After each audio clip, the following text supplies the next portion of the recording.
Bonjour à toutes et à tous. Je suis très heureux de vous saluer pour cet événement si important sur un thème essentiel, celui des femmes ingénieurs. Je voudrais d'abord saluer Marie-Sophie Pavlak en tant que présidente de Elle Bouge, ainsi que Hervé Rioux en tant que président de l'UPSTI, et les féliciter pour l'organisation de cet événement. Le sujet qui vous rassemble aujourd'hui est un sujet essentiel. C'est un sujet essentiel pour l'égalité homme-femme, parce qu'il est évident que les jeunes femmes qui réussissent mieux d'ailleurs que les garçons au collège et au lycée en sciences, doivent ensuite devenir ces scientifiques et ces ingénieurs dont le pays a besoin. C'est un enjeu d'égalité d'opportunité, d'ambition, de possibilités pour les femmes comme pour les hommes.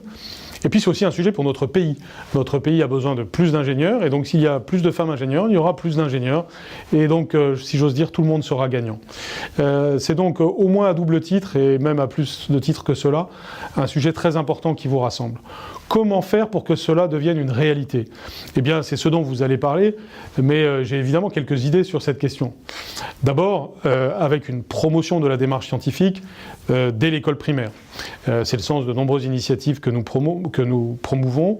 Et puis, c'est aussi ce qui se passe derrière l'objectif fondamental des savoirs fondamentaux à l'école primaire. Lire, écrire, compter, respecter autrui.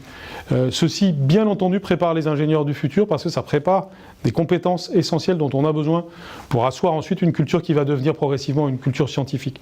Mais c'est aussi apprendre à manipuler, comme nous le prônons en mathématiques, apprendre à faire des expériences, comme nous le prônons par exemple au travers de la main à la pâte. Et puis cette démarche expérimentale qui est non seulement une technique, une approche intellectuelle, mais qui est aussi un état d'esprit, celui de tester quelque chose, eh bien, elle doit se poursuivre au collège et au lycée. D'où l'importance de la culture scientifique au collège, d'où l'importance aussi de donner confiance en soi à tout le monde, de ne pas faire de la science quelque chose d'un petit peu éloigné, quelque chose qui fait peur et dont on n'ose pas s'approcher, mais au contraire être dans un état d'esprit de progrès et de participation à ce progrès scientifique qui reste quand même un élément essentiel de l'aventure de l'humanité. Eh bien, pour cela, nous devons donc faire en sorte que les jeunes filles, autant que les jeunes garçons, non seulement se sentent à l'aise pour réussir leurs études scientifiques, mais se projettent dans l'avenir en se disant « je veux faire un métier scientifique ». Pour cela, la réforme du lycée, la réforme du baccalauréat va nous aider beaucoup, parce qu'elle permet de choisir des spécialités, non pas par série, mais de choisir des spécialités pour elles-mêmes, parce qu'on est passionné par un sujet. Et donc, ces jeunes filles qui aujourd'hui choisissent par exemple la série S jusqu'à présent, vont choisir des spécialités scientifiques. Elles pourront choisir aussi la nouvelle spécialité numérique, que nous intitulons numérique et sciences informatiques, et ce faisant, vont prendre une sorte d'option pour faire le choix, après, dans les études supérieures, de continuer les études scientifiques. Et donc, au travers de ces évolutions du lycée, il y a aussi un levier pour amener plus naturellement les jeunes filles à se projeter dans des études scientifiques, et notamment dans des études d'ingénieurs. Ceci se poursuit aussi par le discours que nous tenons sur ces questions, par le lien que nous créons entre les établissements d'enseignement supérieur, et notamment les écoles d'ingénieurs, les classes préparatoires, et nos lycées. Et c'est évidemment ce que nous faisons avec Frédérique Vidal, et c'est ce que nous devons faire toujours plus.